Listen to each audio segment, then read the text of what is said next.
Welcome to Thriving Thoughts, a podcast for women who believe in thriving in any and every circumstance. Every week, we have candid conversations with remarkable women about how they silence the little lies in their minds and overcome their shoulds, coulds, and not enoughs with big truths. I'm your host, Dr. Sherry. Now let's thrive.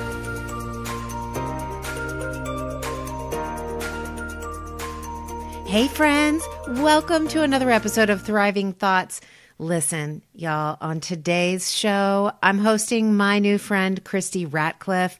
You guys are not going to want to miss what she has to say about reclaiming your relevance. Listen, ladies, I know that every single one of us can relate to the fact that we have a voice, and sometimes it feels like we can't use our voice. Sometimes it feels like we don't know how to use our voice. And even if we feel like we know how to use our voice, sometimes we just don't know what to say. Christi Ratcliff is a success coach, and she specializes in helping women make wise decisions by reclaiming their relevance through the power of their voice. Sister, if you are struggling even one iota with learning how to use your voice to your benefit and to the benefit of those around you, tune in and listen to this message and listen to the truths that Christi has to share with you today. You're going to want to stay tuned until the very end and make sure that you learn how not to diminish your powerful voice. Good morning, Christi. Thank you so much for joining me today for another episode of Thriving Thoughts. I'm so excited to be here. I'm so excited to have you here. So I was just admiring that picture behind your head. And I know we talked about it before we got on the call, but the only word that I can see over your shoulder is legacy, which is hilarious because I think that has specific meaning to you. So can you tell us about that? So because being a success coach, that's what I do for a living. But more than that, I believe that our goal here on this earth is to leave a legacy. And I'm not talking about money or possessions or anything. So everything I do, I don't care if you're my kid, if you're my best friend, or if you're one of my clients, my job, I believe I've been put on a mission to help people create decisions that leave a legacy. And so legacy is very important to me. Like I said, not in possessions, but I mean in footprints, your footprint. Right. And I'm so glad you said that because I think that there's going to be a lot of women listening to this who, man, at some point in their lives, if not right now, haven't said, I'm leaving nothing. I don't matter. What I do doesn't matter. What I say doesn't matter. Who am I? I'm not leaving a footprint, or conversely, the footprint that I'm leaving is not the one that I want to leave. So I just love that you have that word over your shoulder, and that's going to set the stage, I think, for our entire conversation. Right. So before we dive right into the deep end on that, though, Christi, tell me a little bit about you. I know very little because you and I had the opportunity to talk on the phone for just a few minutes. And what I do know is that you and your family, your husband, are in the world of NASCAR. And I have zero. Now I know enough to be dangerous. I have zero knowledge about that. So can you share with us what the world of NASCAR is like? So I'll start with, I've been married for 29 years, met my husband when I was 18. We got married just shy of my 20th birthday. Have two boys. They're 26 and 22, Kate and Dakota. And they were raised in the lifestyle of NASCAR. So NASCAR is it's a sport basically. And it has a different lifestyle than the average 9 to 5. So their season to be around NASCAR, that season is mid-February, usually right before or right at Valentine's Day. Okay. All the way through Thanksgiving or the week before Thanksgiving. So you essentially have 2 months out of the year. Yes. That's not NASCAR. Yes. And depending on what level you're at NASCAR, you have very minimal weekends off. So like if you're in the top series, which is the Cup Series, you literally in that time frame have 2 weekends off. If you're in the Xfinity Series, you might have 5 to 7 weekends off, but that's it. So you got to jam everything, family vacation, Christmas, Thanksgiving, all into December and January. Oh my goodness. And these guys work. Listen, here's the thing. And hopefully, I have no doubt there's going to be some NASCAR women or women in sports listening. These guys work. They don't have 9 to 5 jobs. They work nonstop. All the Even time. when they leave work, they're at home thinking, right? So they have a wife and kid at home that they're not first. And sadly, when you're in sports, you can't be first. I hate to say that, right? But you have a woman at home that is running the household, taking care of the kids, probably going on a vacation or 2 by herself, making all of these decisions in life on her own, technically, right? I mean, she has the voice of her husband, but she's got to execute it. And maybe that's where some of this legacy and decision making came for me is we started this. My husband's been in it over 24 years. Okay. And, so since your kids were little. Oh, yes. So they were raised in it. Yes, they were raised in it. And the thing you have to realize is the decisions have to be made. They can't just sit up on a shelf. Can't delay. Right. No. Yeah. So you have to make them. And you have to get really good at what's important to bring to your husband, what's not important to bring to your husband. And sometimes that can actually create a little internal battle with you and your husband. Right. Because he's out working, but he's still, I don't know anybody who doesn't want to have a hand in their marriage, Well, and understanding that the ideas of what you think you should bring to your husband and the ideas of what he thinks you guys should talk about may be 2 completely different things. Well, it's always that way, right? With men and women, number one. But number 2, there is this, if there are NASCAR wives listening, they know exactly what I'm talking about. Yeah. There comes a time when you're like, I can't wait for you to go back on the road because, and I need to take the reins back. Well, you need to take the reins back. And so that's one of the things that I think can happen, is that the reins need the women have to take the reins back and say, I'm so used to doing this on my own. Now you're here trying to tell me how to do things. And I almost feel like things are getting undone. Or, I'm having to backtrack. And I don't know a woman alive who wants to do things twice. And that fascinates me because that's almost like getting married over and over and over again. Like getting, you know what I mean? Like getting used to each other over and over and over again. It does do that. So you because you spend, 9 months out of the year kind of doing things, doing the business of life, right? Then you try to jam pack your love life into 2 months. And then it's like you go back to 9 months. And believe me, we had to work through all of that on how to make wise decisions on my own. And then what are the things that we bring to you? What are the priority things that you really want to hear about? What are the things that you don't want to hear about? And you guys have had a lot of conversations about that. Yeah. And the other thing is, Sherry, is that if you're home all by yourself as a woman and you're making all these decisions, what is the first thing you want to do when your husband walks through the door? You want to expend all those 10,000 words, right? You want to just throw up all over him and go, and that doesn't that's always, the last thing that they need. Yeah. That's right. That's exactly right. So there was a way we worked around that. We figured out exactly how to do that, and make it work. But yes, so that's where I think a lot of this legacy and the decision making and everything came in was I really think women, are strong enough. They're powerful enough to make wise decisions. I think maybe society says you shouldn't make those. A good girl doesn't make those all on her own, or you have to take everything to your husband. And I or don't. Conversely, Christy, the new message is you do what you need to do for you because you are what matters. You are who matters, right? So that's a great point. So I'm going to go into the fact that the other part of our lifestyle required a team aspect. Okay. That we were all part of the same team. Yeah. My husband, myself, my kids. The same vision, the same destination, the same legacy, even. And everything we did affected the team. My husband affected us as a team, I affected him, the kids.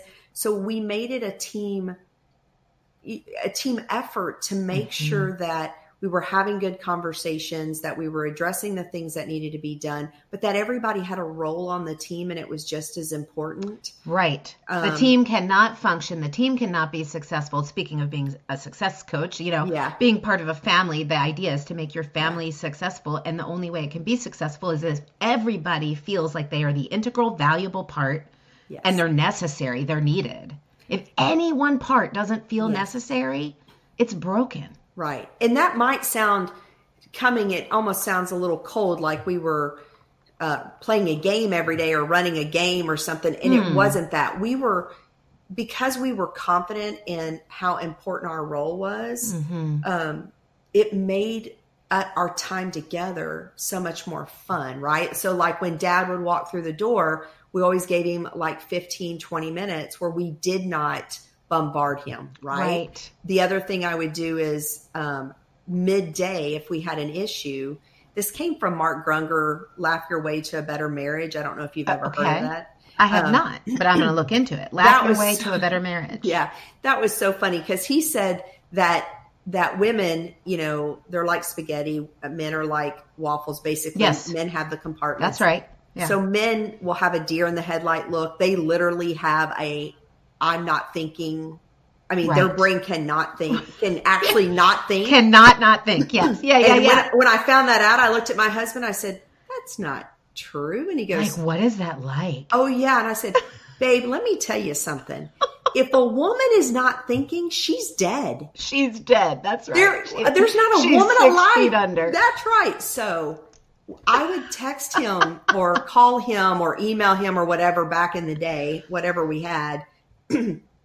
I would say, hey, when you get home tonight, I need you to be in this box. We had an issue with the boys or, Cade's struggling in school in math. If you've got some time to sit down and walk, work with him.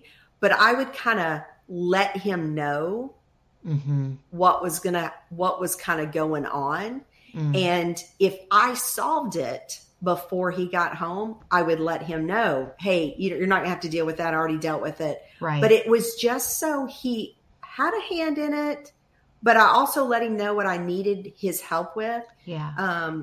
And it helped with that. So, well, and so what's interesting to me is, man, there has got to be, to have that approach, to have that team approach, to have that nonsensical, here's how we need to do things, to have a specific strategy even. It sounds a little disconnected in terms of the intimacy of a relationship, but there are strategies involved with communication. And you guys, it sounds like you've had a lot of conversations, and that is what has made the team successful. Because if you're not talking about those things, about how you are going to handle things, see, a lot of people, they have conversations about handling things, but they don't have conversations, the pre-conversation about how you're going to handle things separately, together, whatever. And I picture very often, like when you were talking about going back to the idea of this, kind of 9 months on, a couple months, 2.5 months or whatever, to kind of live the family life or whatever it is. I picture a woman who, I have a lot of women friends who work from home. And I say work from home, like doing everything that they need to do to have a successful home, right? And a successful family, and taking care of themselves in the process, often losing themselves in the process. But this idea that you're talking about when your husband got home and you kind of had this strategy of, okay, let me give him 15 minutes. But for a woman who doesn't have that industry expectation that this is what the next 9 months are going to look like for us.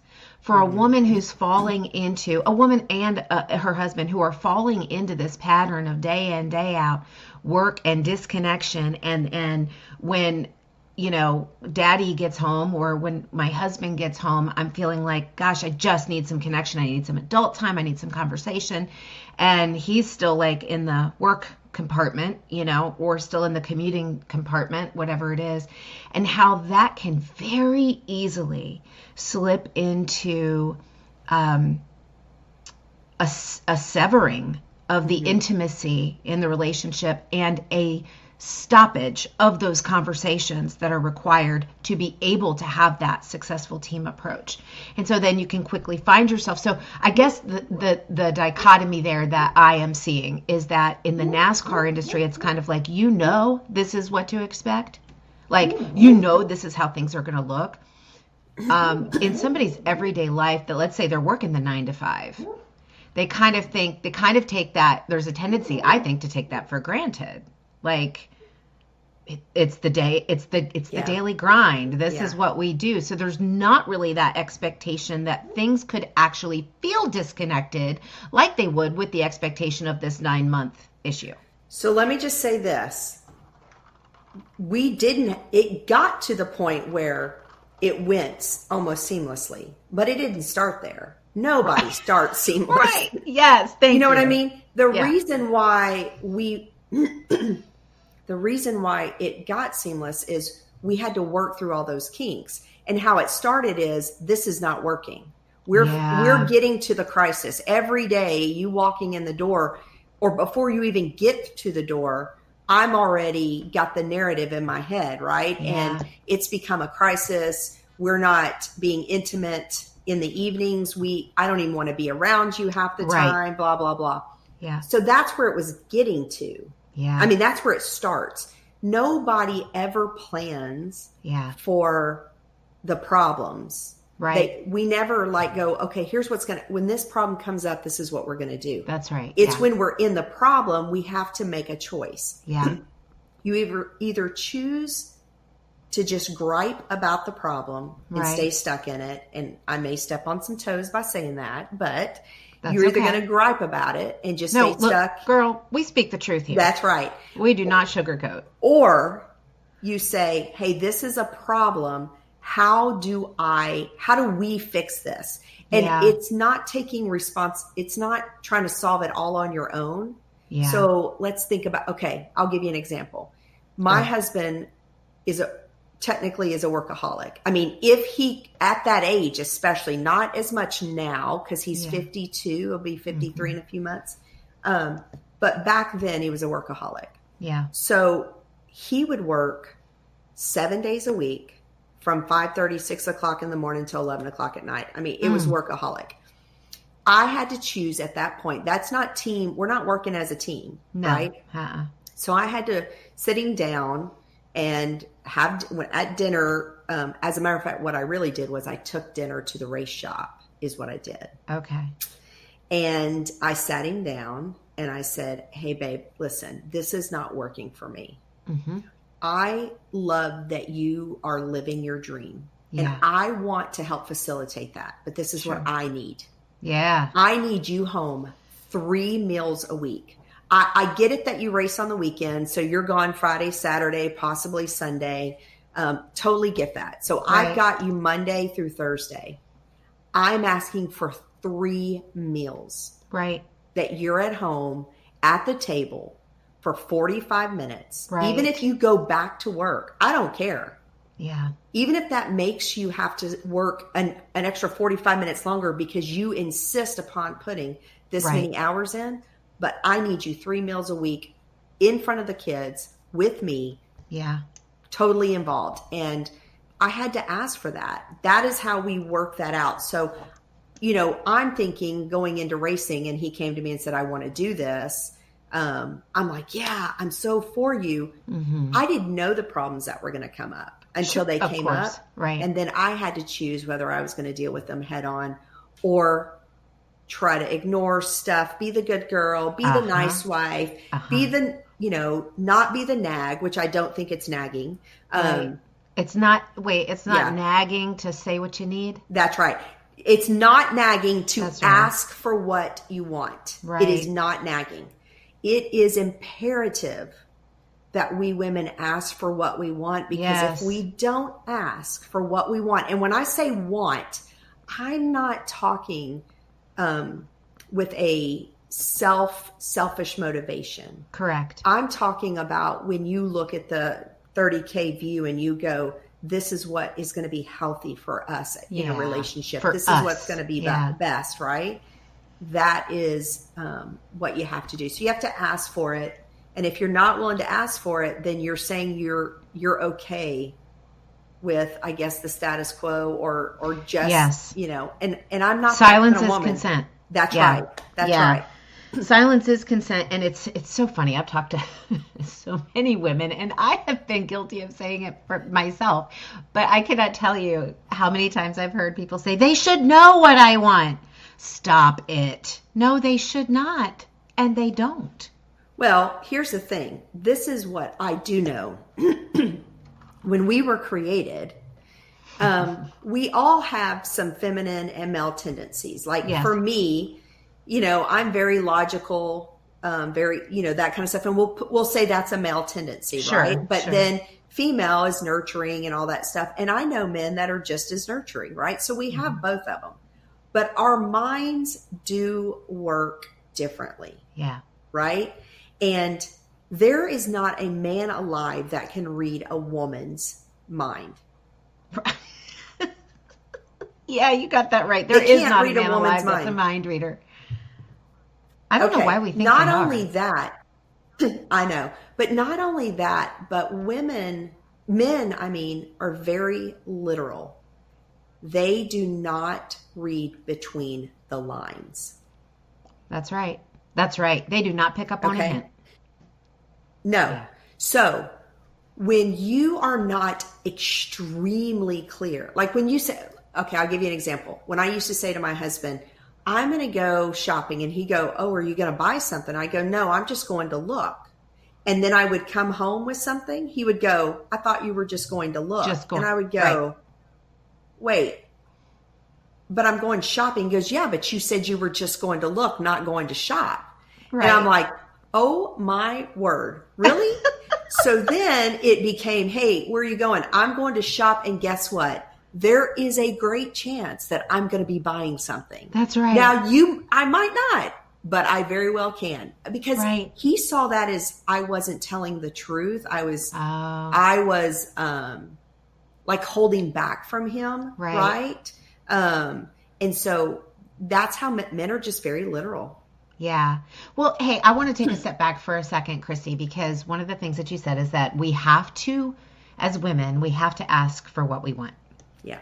Well, first, before we can do that, we have to know what we want, right? Yeah. And I go back to your example of when you were sharing with your husband and you took dinner to him and you said, I need you home for three meals a week. That's what I need you home for. And that was really, for you, that was your, well, I'm going to put it in the stark terms just because I think every woman needs to define what her non-negotiables are, particularly in a relationship. Mm-hmm. So that was your non-negotiable. We'll just say that. Yes, it was. How did you figure that out? Because see, I think for women, a lot of women, the largest part of the battle is figuring out what it is we want and what we really need. Because very often, I'll just say, what we want is not necessarily what we need. Yeah. Right? What we want may have something to do with a selfish desire versus what we need being about us and what we need to, function healthily and happily and all of that. But how do you figure that out? What's your, I know your passion is to help women make wise decisions and then to carry that into the relationship. So a woman is listening now and she's like, man, I don't even know what I want. I don't even know where to start. And maybe at this point, the problem has gone on for so long and they've been silent about it. So maybe that distance from the problem has also created some of the indecision or apathy. So what would you say to her? Well, so my goal is to help women advocate for what they want, right? Mm-hmm. So in order to advocate for what you want, you have to, you're going to actually have a little battle with the inner critic and the inner voice. Mm-hmm. There's no way around it. The inner critic is the one that shames you, guilts you, all that kind of stuff. So when you start to think about what you really want, what you need, the inner critic's going to come in and slap your hand and say, oh, you haven't been a good enough wife to ask for that, or something. You know what I mean? Oh, yeah. So those I call those the little lies. Yes. And they are, what they are is they're irrational all or nothing statements, right? Yes. And they're meant to keep you stuck. The inner critic is really meant to keep you safe, but it's an irrational type of protection, right? So how do I help women advocate for what they want? You have to recognize that voice is going to come up. Yeah. And then you have to be willing to say, okay, I hear you, but let me walk through what I really want and what I need, even if it seems like ridiculous. Yes. You've got to get it out there. Like, ideally, I would have had my husband home for every meal. I mean, you wouldn't want your husband home for every meal, right? Ideally, I go on a vacation with my husband every year, and ideally we do this, and he's there for ball games, and he's there for this, and he's there for that. That is what I really, really want. So I throw it all out there. It's like a brainstorming. I don't justify. I don't filter it through can he not. I just throw it all out there. Right. And then I look at that and go, all right, now my rational thinking says what's reasonable. What is reasonable that is going to work right now? And I think the problem is that women, I'm about to make a statement here. I believe women don't ask for what they want because they're afraid they're never going to get any of it. So they just don't ask, right? So for me, what if my husband had come back and said, look, I can't give you 3 dinners, but I can give you 2. Yeah. Now he didn't, but what if he did? I was actually prepared for that. Yes. So Key point. Am I going to go, oh no, I want 3 or nothing? No, I'm not going to do that. No. I'm going to say, okay, I'll take 2 and we're going to get them in stone, right? Right. And that's the thing I would say to women is most women don't ask because they're afraid they're going to get told no. Yeah. Or they expect everything they ask for. And if they don't get it all, they're very disappointed and they feel like people let them down. And I think that's a work in the woman to say, what is reasonable? I mean, I can't have anything. I want everything.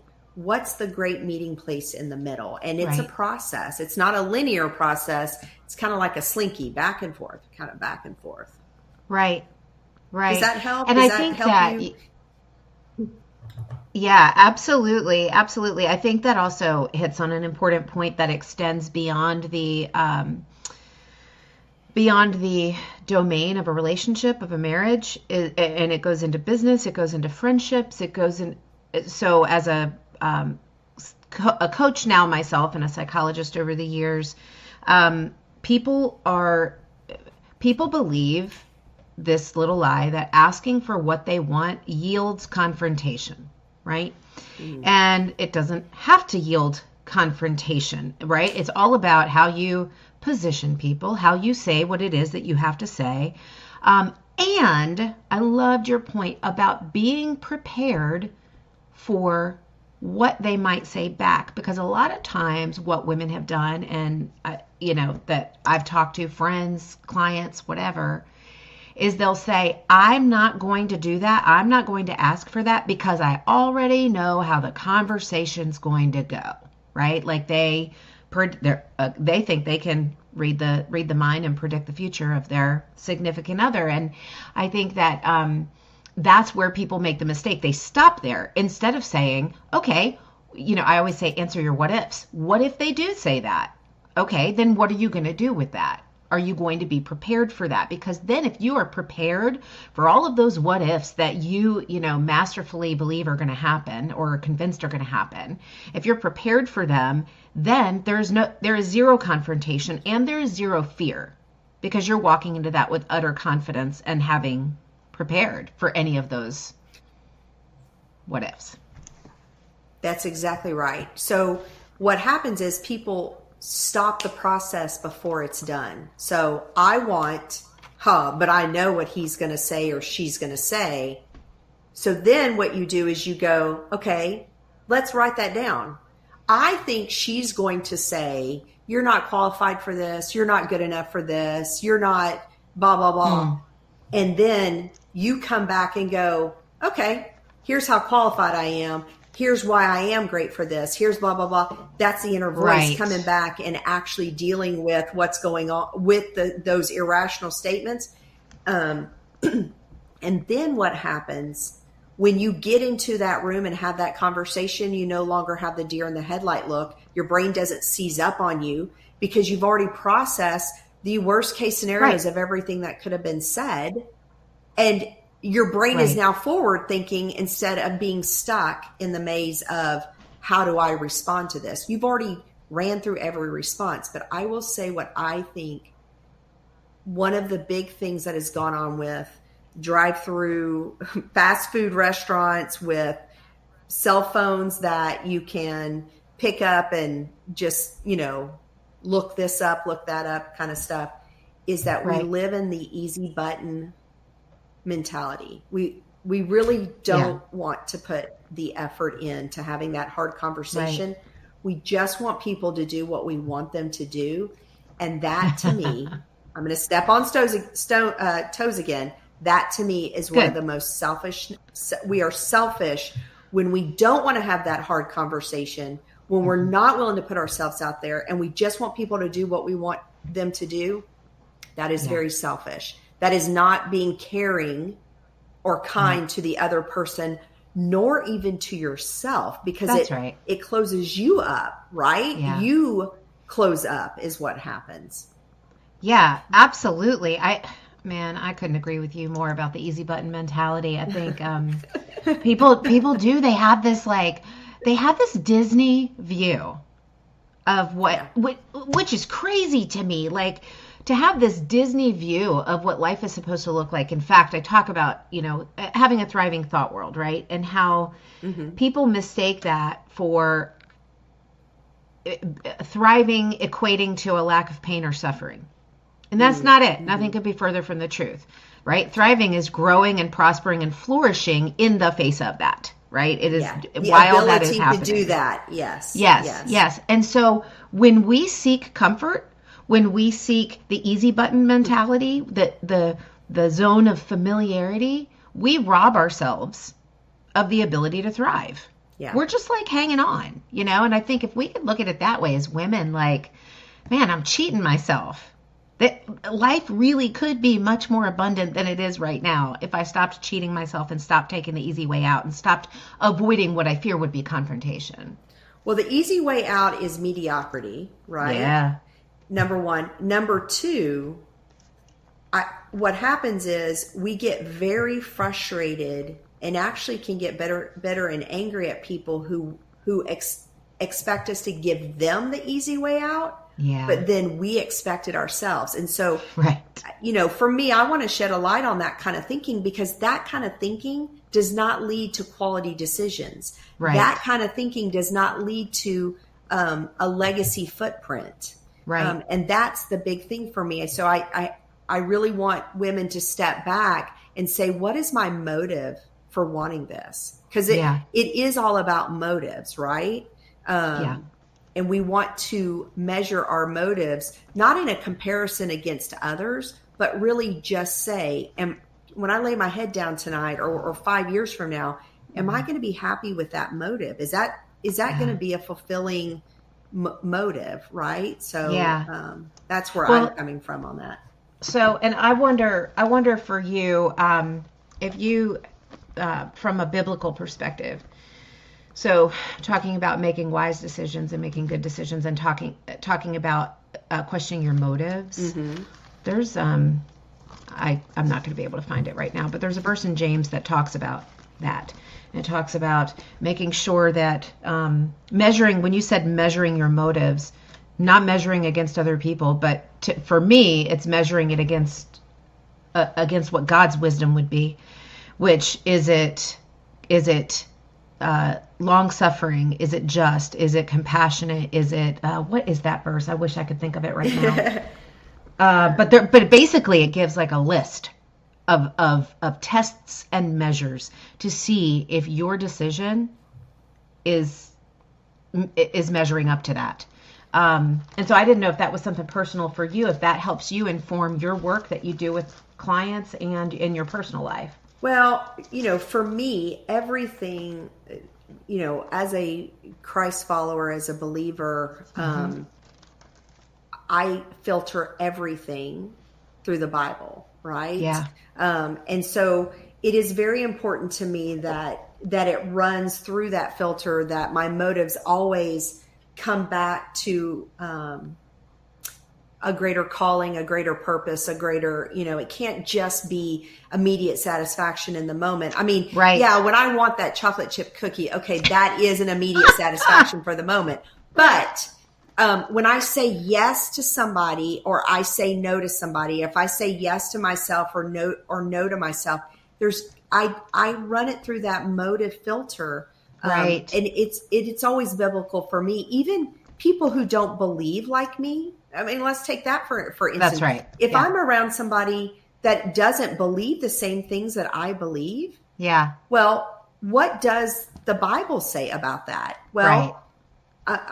I don't believe in Pharisee thinking or Sadducee thinking. I think in Jesus Christ thinking. Right. So I believe that we are called to build influence even around those people that may not believe like us, because influence, and when I say influence, I just mean an opportunity to have conversation and connection.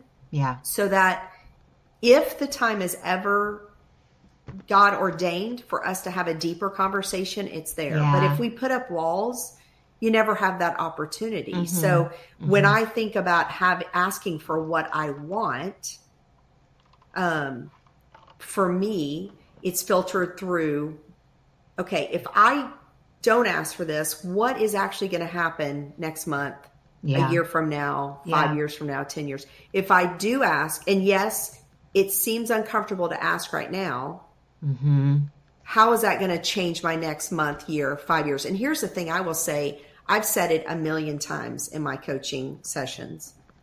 You think you're keeping the peace by not asking.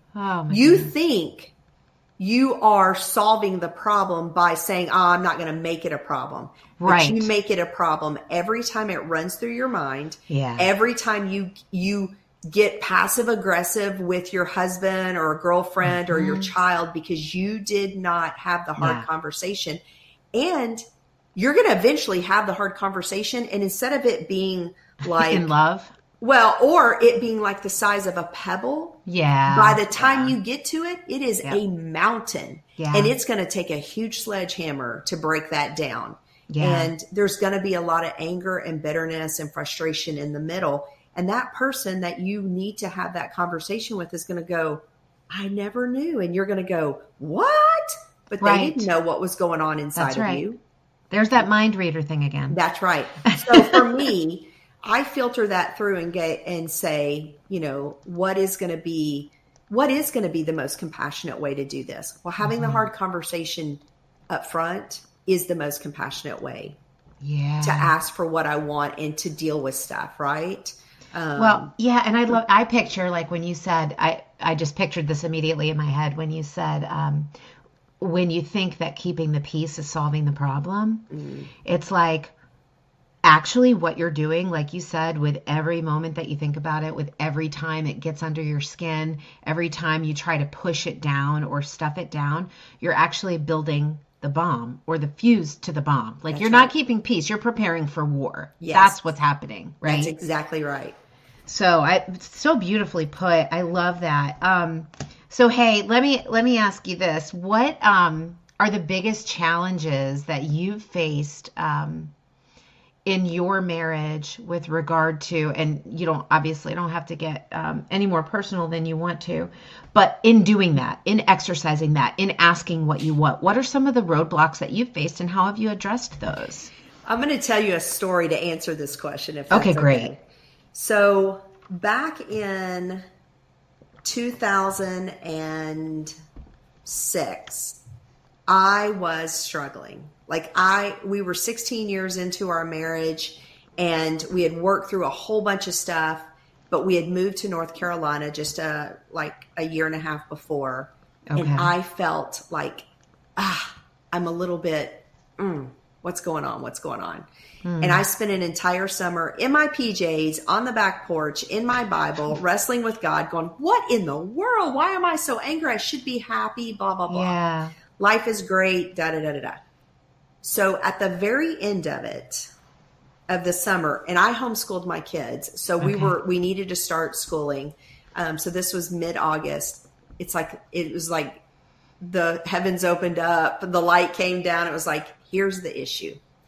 The issue is, Christi, that you run everything through what everybody else needs.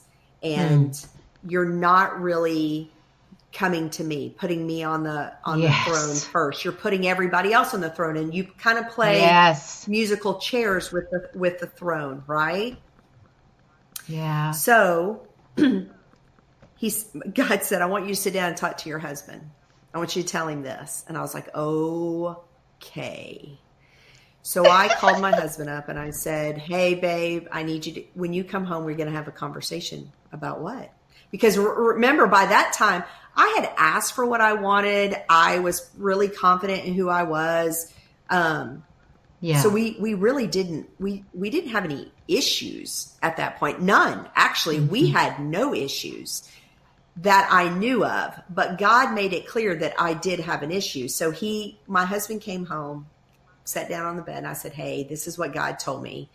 I've been struggling. Yeah. Wonder why? Well, here's what God said. He said, I filter all my yeses and nos through whoever I have on the pedestal or on the throne at that moment. And instead, he says, from this point forward, he is only on the throne, nobody else. And I will never give a yes or a no until he gives me the green light. So my husband was like, how's that going to work? How's that going to work? How's that going to work? And I said, I don't know. We'll see. Just know that if I tell you no, it's because of God. Right. So long story short, I can't remember how long it was after this. My husband said, hey, I need you and the boys next week to replant all these bushes and do some stuff in the yard and blah, blah, blah, blah, blah. And I literally bowed my head and I prayed. And God said, nope, that is not your role. I was like, okay, I've always said yes to that. Right. And I looked up and I said, hey, God said no, that I'm not supposed to do that. And he said, yes, you are. And I said, no, I'm not. I said, do you know why we need to plant more bushes? And this is God giving me this. Yeah. Do you know why you need to plant more bushes, Jason? Because I have killed the last two sets. Right. This is not what I do. I am not spending the money to do that, blah, blah, blah. So he goes on. And I said, well, then I guess you better pick up your shovel. Yeah. And start digging. Because I'm not planting bushes. Right. Or you can hire somebody to do it. But why don't you have a conversation with God yourself? Yeah. And he'll tell you whether I'm right or I'm wrong. And I walked away, and I'm telling you, my heart was racing. I was so uncomfortable. Were your knees shaking? Yes. So and when I came back, my husband looked at me and goes, I have a landscaper coming out next week to give us a bid on the deal. But here's the thing.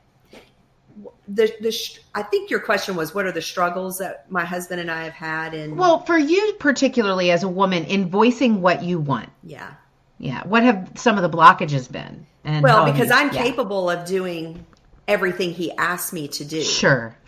I think that for women is one of the big blockages that we all have, right? That I'm capable. I can do it. I'm capable of it, and I should do it, right? So the world says we should. That's been some of the stuff. So even telling him I'm not going to I'm not going to plant anything, is because, it's not really what I'm called to do. It's not my gifting. Right. I kill things. So why would you spend money for me to kill it again? But that being said, it's actually telling him no. Right. And I don't know too many people who want to really tell people no. But what I realize is when I say no, that the right no's lead me to the right yeses is what happens. Yeah. And that's been the biggest here's struggle how I with my see husband, it. because I want to please him. Yeah, right. Of course. Yeah. And we want to please the people that we love. And the way that I see it is every time, and you can even communicate it this way. Every time you say yes to something, you're saying no to something else. Every time you're saying no to something, you're saying yes to something else. So if you can say, I'm saying no to this because I'm saying yes to this, right? Whatever that is for you, then that really helps to put it, one, it gets rid of that should. It's no, I'm actually making a choice for a specific reason, right? And Right. two, it also gives you, it also gives you something to share with somebody else about, if they don't understand why you're saying no, or if they don't understand why you're saying yes, just to say, here's why. Because if I said yes to you, I'd have to say no to my husband or to my daughter or, whatever it is. So let me go back to the filtering piece of that. So Sure. when I put everybody else up on the throne, what I was doing was what you were talking about earlier. I already know what they're going to say. Yeah. Right? So I know what they want. I know what they're going to say. I better do that so that I can keep in good standing with them. Right? Yeah. So I don't make waves, whatever. Right? So then I diminish my voice. I diminish my voice. Right. Well, that's what happens here if we don't ask for what we want. What we're saying is, I hear you loud and clear. I'm going to tone what I need down. Yeah, right. And we can't do that. I mean, Right. That's where that whole summer came from. I was really angry and bitter on the inside. You wouldn't have known it on the outside, but on the inside I was. Yeah. And, that's not a healthy place to be. No. When I say no to my husband, I would say to him, hey babe, or if he comes to me, right? Like I feel obligated to always say yes. And I had to change that because I'm not obligated. I want my yeses to be heartfelt. I want them to be, in a loving way or I want to help us way. And when I say yes with reservation or angst or any of that, immediately, right? That's not good. Yes. So I have done what you just said, Sherry.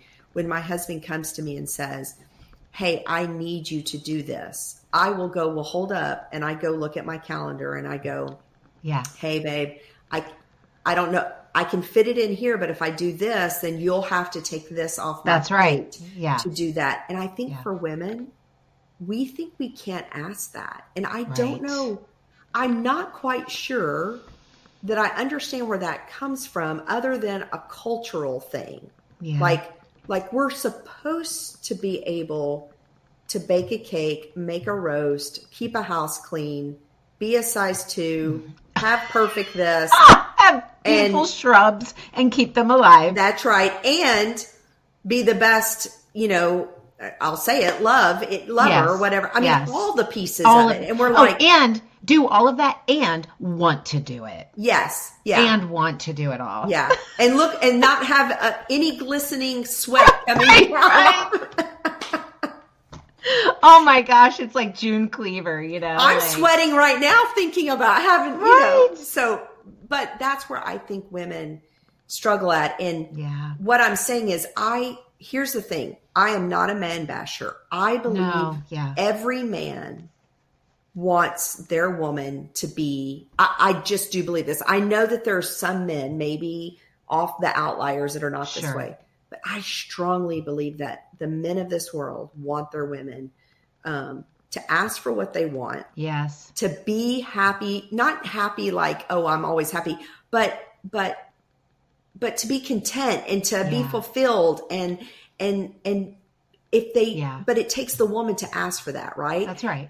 And you've got to share that with your spouse. And if your spouse doesn't see it at first the way, or even let's see your business partner, or whatever, they don't see it at first that way. Yeah.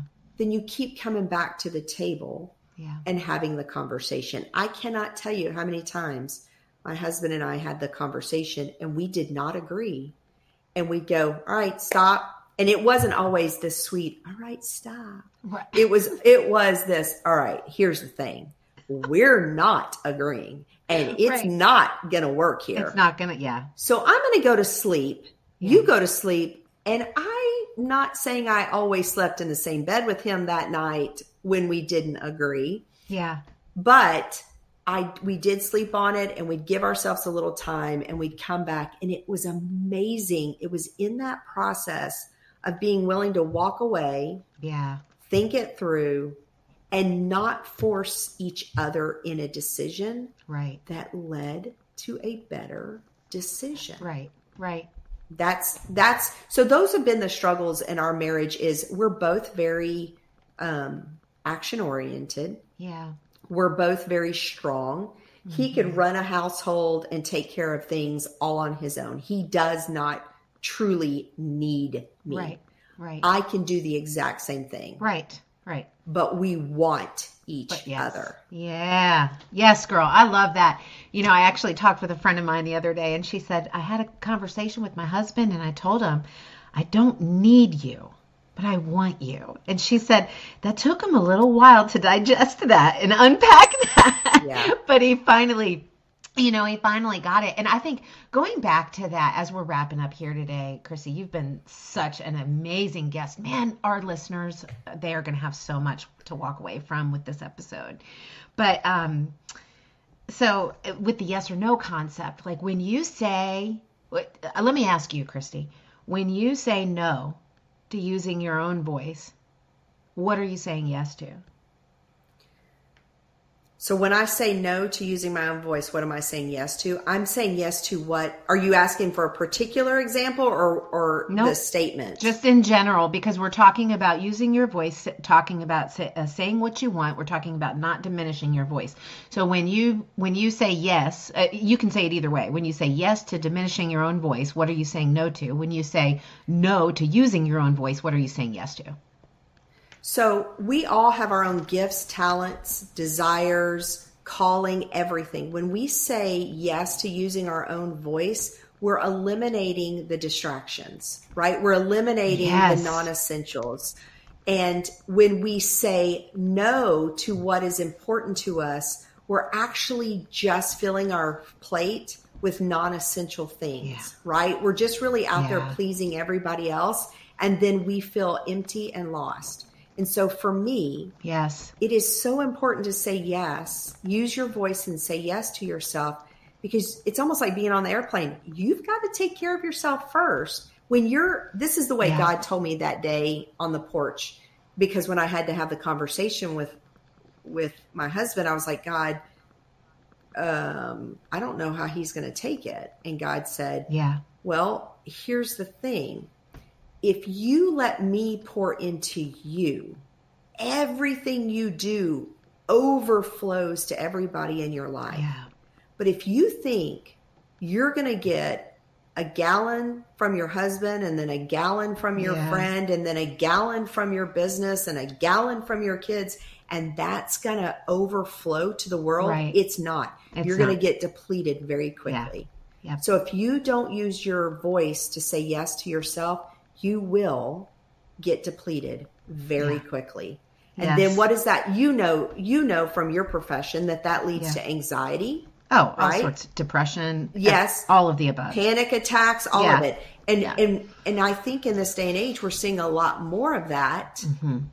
Mm-hmm. And I'm not an expert in this, and I don't have any science or data to back it up. But I think a lot of it is because women can't or won't use their voice. And when I say can't, there's very few areas in this world that you can't, but there are some areas in this world you can't use your voice, right? You are in bondage. Right. But for the rest of us, it's really, we won't. Right. And I'm asking women to do it. Wow. All right, girl. All right. She is stepping all over our toes and we love it. Thank you, Christi. I love it. I will use my voice. Hey, listen, I always ask the guests to leave. You've left us with lots of truths. But if there's one truth that you want the women listening to walk away with today, what would that be? You know, the truth I would say is that your voice does matter. You are relevant, and it is time to reclaim that relevance. Yes. Woo! So that's the truth I would leave with you. And it's time to reclaim your relevance. Man, I'm like, I feel like after we get off the phone, or after off the call, I need to like go change into my gym clothes and go out and run and reclaim my relevance. So I love it. Thank you for that. So, hey, Christi, tell us, I know you're a success coach. Who is the ideal woman that you would want to work with, and what can you walk her through, and how can she reach out to you and connect with you? So I am actually transitioning from my one-on-one coaching into a more of a masterclass membership site type thing. And it's actually called Reclaim Your Relevance. Awesome. And, but you can go to ChristiRatcliff.com. It's just ChristiRatcliff.com. The name of my business is just Christi Ratcliff Coaching. I'm on Instagram, Christi Ratcliff, and you can find me there. And, I'm just opening up narrative and talk and discussion about moving out of the inner critic and walking into our truth, which is our inner voice. And that's what I want to encourage women to do. And podcasts like this, let me say that podcasts like this are the things that we listen to during the week and on our quiet times that help foster that, right? That help build that up, that encourage women. Yeah. And we need that. We need communities that encourage women to use their voice. Yes. Yes. Beautiful.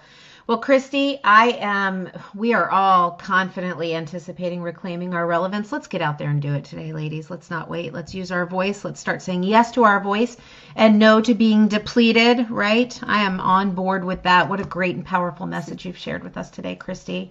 Thank you so much for being on the show. And, man, I say this all the time, but I want to have you back because I know there's more. So, maybe we'll have you back for season 2. Anytime. We can talk more about reclaiming your relevance. All right, girl. Well, you go and you have a blessed day using your voice. And you too, sisters listening, go use your voice today. All right, Christi, I'll see you later. Okay, bye-bye. As always, I'm humbled you chose to join me this week for Thriving Thoughts. It's women like you who listen, subscribe, and give us thoughtful reviews that allow our message of thriving in any and every circumstance to reach even more women who need a healthy dose of truth speaking. I'm Dr. Sherry, and I'm grateful to be your Thriving Thoughts host, where we're shifting perspectives and speaking life to you so you can thrive. Be sure to tune in next week and share this episode with a friend. Until then, remember, overcome your little lies with big truths.